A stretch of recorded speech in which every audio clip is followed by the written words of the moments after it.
2006 में मैंने 10वीं पूरी की। 21 मार्च को मेरी परीक्षा खत्म हुई थी और 24 मार्च को मेरे पापा की डेथ हो गई। हमारी छोटी सी बाइसिकल रिपेयरिंग की दुकान है।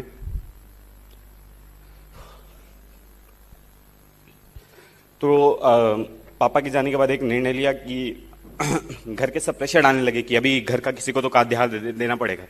तो मैंने डिसीजन ले लिया, यार अभी पढ़ाई छोड़ देंगे, क्या करना है, 10वीं कर ही ली थी। तो एक डिसीजन लिया कि अभी पापा के धंधे को वापस रिवाइव करेंगे, पूरी तरह से डेडिकेटेड काम करेंगे और पढ़ाई छोड़ने का पूरा मन बना के मैं धंधे में आ गया। उसके बाद फिर रिजल्ट आया 10th का, तब मैं अपने स्कूल में टॉपर था। घर पे आया, सब रो रहे थे। अभी बहुत अजीब लग रहा है। मैं कल इतने इंटरव्यूज दिए, मैं कभी नहीं रोया। पता नहीं, चाणक्य मंडल का स्टेज है, अपने परिवार जैसा है, इसलिए रोना आ रहा है। हाँ, तो मैं घर पे आया, मम्मी से बातचीत हो रही थी। फिर मम्मी ने तभी मेरे को पहले ही बोल दिया कि हम लोग सब काम करने वाले हैं, तू पढ़ाई कर। तो 11th और 12th ये दो मेरी जिंदगी के अभी तक सबसे कठिन वर्ष रहे।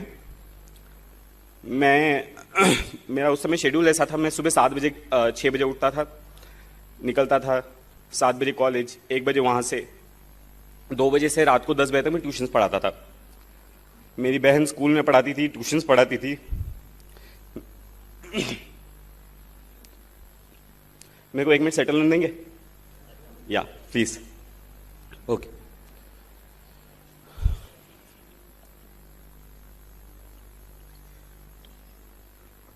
मुझे यूजुअली रोना नहीं आता है सब बताते हुए, मैं बहुत प्राउड हूँ ये सब चीज़ के लिए। लेकिन गॉड नोज क्यों हो रहा है। ओके, सो मैंने फिर मैं सुबह 7 बजे से 1 बजे तक कॉलेज में रहता था, आता था 2 बजे से रात को 10 बजे ट्यूशन पढ़ाता था। 10 बजे रात को दुकान पे जाके हिसाब किताब करके दुकान बंद करके वापस घर पे आते थे। फिर रात को पढ़ाई, वही 12-1 बजे तक सोना, जैसा अभी शेड्यूल है वैसे तभी भी था। तो मेरी मम्मी उस समय दुकान चलाती थी। मेरी बड़ी बहन है मुझसे एक, वो स्कूल में पढ़ाती थी, ट्यूशन्स पढ़ाती थी। तो मेरा 11th 12th जो है पूरा इसी तरह से गया हुआ है। तो मुझे अभी मैं एक प्रसंग बताना चाहता हूँ। मैं 10th स्टैंडर्ड का रिजल्ट लगा था और मुझे एडमिशन लेने के लिए वो अभी डोनेशन लगता है ना, तो 10,000 रुपये, हमारे यहाँ एक ही कॉलेज है अच्छा जहाँ पे पढ़ाया जा सकता है। सो वहाँ पे 10,000 रुपये डोनेशन था, भरना था, पैसे नहीं थे। तो ऐसा मैं और मम्मी ऐसे दुकान पे बाहर बैठ के ऐसे चर्चा कर रहे थे। मैं बोला मम्मी को, मम्मी जाने दो, क्या करना है, मेरा मन वैसे भी बन चुका था, मेरे को दुकान करना है ना। सो मैं बोला मम्मी जाने दो, क्या करना है पढ़ाई करके, मैं 1 साल रुकता हूँ, अगले साल वापस से देखा जाएगा कुछ होगा। और मम्मी वैसे मायूस बैठी थी। तो मेरी पापा का जो ट्रीटमेंट करते थे वो डॉक्टर में दुकान के सामने से जा रहे थे, वो अपने बच्चे का एडमिशन करवाने के लिए थे। और वो मुझे देख के रुके, वहाँ पे रुके, उन्हें पूछा क्या चल रहा है। तो मैंने पूरा बताया कि सर ऐसा ऐसा है, मैंने सोचा है मैं पढ़ाई नहीं करूँगा, है ना। तो उन्होंने अपनी जेब से तुरंत 10,000 रुपये निकाल के दिया, बोला ये लो, जाओ एडमिशन करवा के आओ।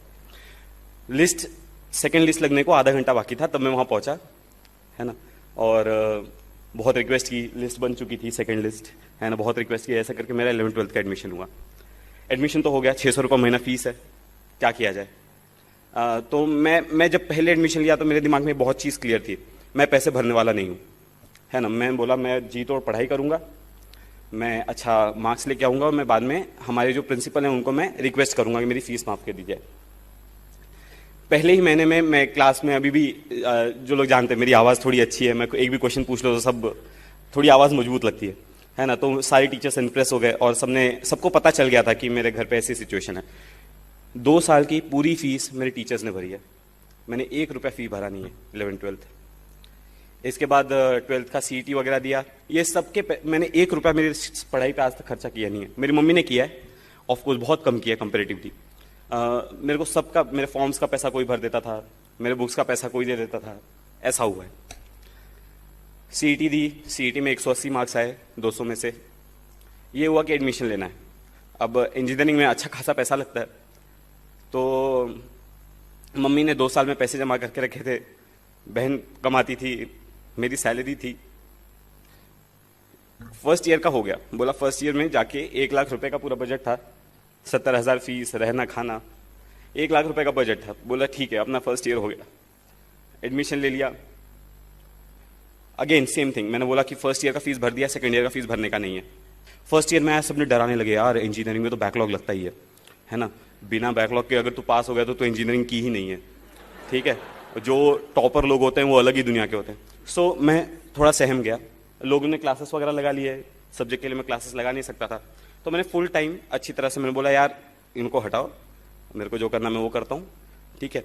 ये एटीट्यूड मेरे अंदर मेरी मम्मी की वजह से आया, मेरे को जो करना है उस पर ध्यान देता है, दुनिया क्या बोल रही है उससे क्या करना है, ठीक है। तो मैंने फर्स्ट सेम में पढ़ाई शुरू की, मेरे फर्स्ट सेमेस्टर में 86% आए, मैं यूनिवर्सिटी टॉपर था। जब 86% आ गए, सारी टीचर्स ने नोटिस किया, अरे 86% तो MIT का रिकॉर्ड है। अब बाद में ब्रेक हो गया, अभी तो कुछ भी आ जाते मार्क्स, ठीक है। उस समय रिकॉर्ड था, तो टीचर्स ने नोटिस किया, अरे ये कौन है। फिर माधवी लता मैडम नाम की एक मैथमेटिक्स डिपार्टमेंट में एक प्रोफेसर है, तो वो उन्होंने मेरे को राखी बांधी है, she is my rakhi sister. तो उन्होंने बुलाया, अरे वरुण क्या है, तो मैंने मैम को पूरा सिचुएशन घर की मेरी एक्सप्लेन की, और उन्होंने एक प्रोफेसर से लेकर, डीन से लेकर, डायरेक्टर से लेकर हर एक को मेरी सिचुएशन पहुंचा दी, एंड वहां से एक प्रोसेस चालू हो गया, ठीक है। सेकेंड ईयर तक वो प्रोसेस पूरा नहीं हुआ था, तो मेरी फीस मेरे फ्रेंड्स ने भरी है ना, फ्रेंड्स ने, उनके पेरेंट्स ने।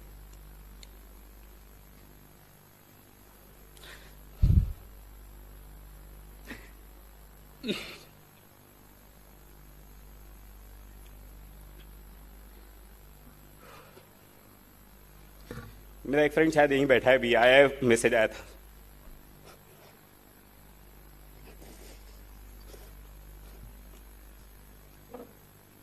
ओके, तो सेकेंड ईयर में ऐसा हो गया। फिर थर्ड ईयर और फाइनल ईयर में वो फ्रीशिप मिल गई, मेरी इंजीनियरिंग खत्म हो गई। इंजीनियरिंग होने के बाद अभी ये सिविल सर्विसेज का भूत कैसे आया, अभी इंजीनियरिंग के बाद मैं यूनिवर्सिटी टॉपर हूँ, मुझे गोल्ड मेडल मिला हुआ यूनिवर्सिटी का। ऐसा था कि अभी इंजीनियरिंग के बाद क्या, जॉब वगैरह के लिए इंटरव्यूज दिए, जॉब्स लग गई, मेरे को बहुत 5-6 जगह से अभी भी ऑफर्स हैं, मतलब स्टैंडिंग है, बोला कि अभी भी आपको आना है, आप कॉल करो, आ जाओ, ठीक है। सो प्लेसमेंट अच्छी हो गई थी, लेकिन हमको भूत सिविल सर्विस का तब तक चढ़ चुका था। सबसे पहले मेरे को कॉर्पोरेट सेक्टर में जॉब मिली थी, तो मैंने बोला यार कॉर्पोरेट में नहीं जाते, हमको अपने टेक्निकली रहना है, हम पब्लिक सेक्टर में जाएंगे। पब्लिक सेक्टर की तैयारी, मतलब गेट वगैरह की, मैंने गेट थर्ड ईयर में दी थी, मेरा रैंक 384 आया, फाइनल ईयर में दी 143 आया। बोला यार अब तो सेट है, IIT मिल रहा है, सब मिल रहा है, किसी भी कंपनी में जॉब मिल जाएगा। ये PSU का जॉब मिल गया, तब मैं कुछ लोगों से मिलने गया, है ना, ऐसे ही चर्चा करते करते, तो उन्होंने बोला यार तू टेक्निकली इतना अच्छा है ना, you are so good, you are so bright, why don't you give IES, engineering services. अब मैंने सिलेबस देखा, बोला यार ये तो अपना ठीक है, हो जाएगा, कोई दिक्कत नहीं है, तो इंजीनियरिंग सर्विस की तैयारी शुरू करते हैं। तो अभी तक मेरी ग्रेजुएशन कंप्लीट हो गई थी, ठीक है, मैंने गेट दे दी थी और I was about to take admission. तो मैंने बोला यार इंजीनियरिंग सर्विसेज करते हैं, PSU छोड़। तो मैंने PSU को नहीं लिया, मैंने इंजीनियरिंग सर्विस की तैयारी शुरू की। 3-4 महीना मैंने वो किया, ठीक है, 3-4 महीना वो किया, तब लोगों से बातचीत चालू ही रहती है, आप वैक्यूम में जाके पढ़ाई नहीं शुरू करते, है ना। सो आप लोगों से बातचीत करते, तो किसी ने मेरे को सजेस्ट किया है तू इतना ब्राइट है ना, तू इंजीनियरिंग सर्विसेज क्यों कर रहा है, तू सिविल सर्विसेज देख, है ना, वो तो और बड़ी पोजीशन है। तो मैंने बोला हाँ यार ये भी सही है ना। तो सिविल सर्विसेज का देखते हैं क्या है। तो पहले तो उठाया हिस्ट्री ज्योग्राफी, कुछ नहीं समझा, मैं बोला यार ये तो सर का दर्द है ना। तो उसके बाद मैंने बोला करेंगे। तो मैं एक जन से मिलने गया था, अब मैं यहाँ पे दूसरा रीजन बताता हूँ हम क्यों पीछे रह जाते हैं। मैं एक जन से मिलने गया था, वो बोल रहे थे कि यार UPSC में जो पास होते हैं ना, ये तो 30 मार्क खान होते हैं, है ना, मतलब ये। तो देखो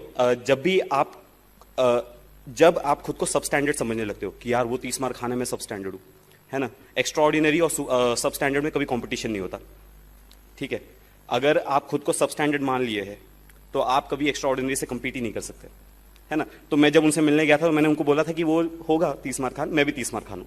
घर का फाइनेंशियल कंडीशन ठीक नहीं था, तो मम्मी बोल रही थी यार अब तो जॉब करना है, अब मैं थक गई हूँ, मेरे को पैसे चाहिए अभी, और मेरे को सिविल सर्विसेज का भूत चढ़ा था। तब मैं मम्मी 10-15 दिन मेरी मम्मी मेरे से बहुत नाराज थी, बोलती नहीं थी, बातचीत हमारी होती थी, लेकिन आपको समझता है राइट, मम्मी और बेटे का एक कनेक्शन होता है, आपको समझने लगता है कि आपकी मम्मी आपसे नाराज है। लेकिन तब तक मेरी ज्वाइनिंग की डेट जा चुकी थी, मम्मी भी कुछ कर नहीं सकती थी, तो मम्मी ने भी फिर मेरे को सपोर्ट किया। बाद में मेरी मम्मी ने मेरे को फुल सपोर्ट किया किसी भी तरीके से। अब आ गया जनवरी का टाइम, जनवरी 2013 मैंने डिसीजन लिया कि मुझे सिविल सर्विसेज करना है। जनवरी 2013 मैंने प्रिपरेशन शुरू की। मई 2013 में मैंने डिसाइड किया कि मेरे को प्रीलिम्स देनी है। मेरे पास 4 ही महीने थे प्रिपेयर करने के लिए, तब तक मैंने कुछ नहीं पढ़ा था, ठीक है।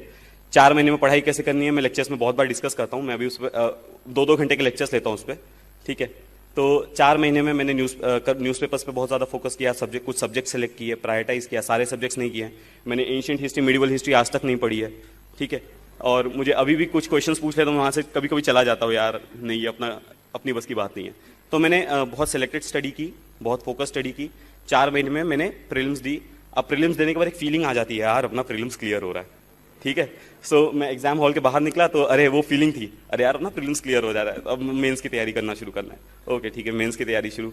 अब मेंस के लिए ऑप्शनल सेलेक्ट करना है। अब ऑप्शनल मैं लोगों से पहले बात की थी तो बोला था ज्योग्राफी ऑप्शनल अच्छा है, पबैड अच्छा है, बहुत लोग लेते हैं। तो मैंने ज्योग्राफी की पढ़ाई शुरू की। ज्योग्राफी पढ़ा, वो सविंद्र सिंह उठाया, अरे यार ये क्या बोल रहा है, 2 चैप्टर्स हुए, 2 चैप्टर्स इतने ज्यादा हो गए कि कुछ समझ नहीं रहा था। मैं बोला यार ज्योग्राफी अपने बस की बात नहीं है, हटाओ। पबैड उठाया, वो थिंकर्स की लिस्ट, अरे बाप रे सर दुखने लगा, तो पबैड हटाया। उसके बाद मैंने एंथ्रो उठाया, वो हटाया, साइकोलॉजी उठाया, वो हटाया। अब इसमें जो है अब तक प्रीलिम्स का रिजल्ट आ गया था, मेरा ऑप्शनल फाइनल नहीं हुआ था। अब ऐसी हालत में क्या किया जाए। मैं चिन्मय भैया के पास गया, अरे चिन्मय भैया ये क्या हो गया है ना, मेरे को समझ में नहीं आ रहा मैं क्या करूं। तो चिन्मय भैया ने बोला एक काम कर, तो अब तू पोल साइंस पढ़ के देख, ठीक है। तो मैंने पोल साइंस की शुभ्रा रंजन की बुक है, मैंने वो उठाई और वो काफी सिंपल लैंग्वेज में लिखी है, तो मैं वो पढ़ा। मैं बोला हाँ यार ये जम रहा है अपने को। लेकिन तब तक मेरा तो अभी भी फाइनल नहीं हुआ था, मेंस के फॉर्म भरने का मौका आ गया था, है ना। अब मैं डिटेल एप्लीकेशन फॉर्म भर रहा था, तब मैं सारी बुक सामने लेके बैठा था, ज्योग्राफी की, हिस्ट्री की, है ना। और मैं सोच रहा था मैं ऑप्शनल कौन सा भरूं, ठीक है। सो फाइनली मैंने वहां पे पोल साइंस डाला और उसके बाद मैंने पोल साइंस लिया, बोला अभी ये सब साइड हटाएगा, मेरा ऑप्शनल पोल साइंस है, ठीक है। तो ऐसे करने के बाद मैंने पोल साइंस की प्रिपरेशन शुरू की। दिसंबर में मेंस थी। मेंस में मेरा GS1 GS2 का पेपर बहुत खराब गया था।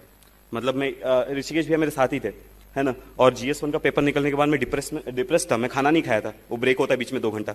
मैं बोल रहा था भैया मैंने 125 का अटेम्प्ट किया है 250 में से, वो बाद में ज्यादा था, मैंने उस समय मिस कैलकुलेट किया था, हाँ ठीक है। तो भैया मैंने इतना कम अटेम्प्ट किया है, हाँ। तो मैं एकदम प्रेशर में था, लेकिन अटेम्प्ट कम ही है। तो मुझे ऐसा लगता है मेरा रीजन क्या है सेलेक्ट होने का, मेरा अटेम्प्ट बहुत कम है। मैंने मेरे आंसर्स को हमेशा ओरिजिनल रखा है। मैं 10th स्टैंडर्ड से 11th स्टैंडर्ड से मैंने कभी डाइजेस्ट फॉलो नहीं किया कोई, मैं अपने आंसर्स खुद बनाता हूँ। मैं नोट्स मेकिंग का मैं सबको एडवाइस देता हूँ कि नोट्स बनाने चाहिए, 4 फायदे हैं वगैरह वगैरह। नीचे बैठे थे रिजल्ट आने वाला, मेरे को चिन्मय भैया का मैसेज आया कॉन्ग्रेचुलेशंस करके। तो मैं चिन्मय भैया को फोन लगाया, भैया आपने रिजल्ट देखा क्या? तो भैया बोले हाँ कॉन्ग्रेचुलेशंस। हाँ तो मैंने पूछा भैया आपने रैंक देखी क्या मेरी कितनी है? तो भैया ने बोला 32। मैं बोला हाँ 32 कितना, 132 232 कितना 32, है ना। सो भैया ने बोला नहीं ओनली 32। मैं बोला अरे बाप रे। तो मुझे पहले तो विश्वास ही नहीं हुआ, अरे यार अपनी ओनली 32 रैंक है ना। सो ये विश्वास नहीं हुआ क्योंकि मुझे पता नहीं था कि यूपीएससी आंसर्स कैसे इवैल्यूएट करती है। मुझे ऐसा लगता था कि वो अटेम्प्ट कितना है इस पर डिपेंड कर रहा है, ठीक है। लेकिन मुझे अभी ऐसा लगता है कि अगर आपके आंसर्स ओरिजिनल है तो आप अगर अटेम्प्ट थोड़ा कम भी होगा तो आप सिलेक्ट हो जाओगे।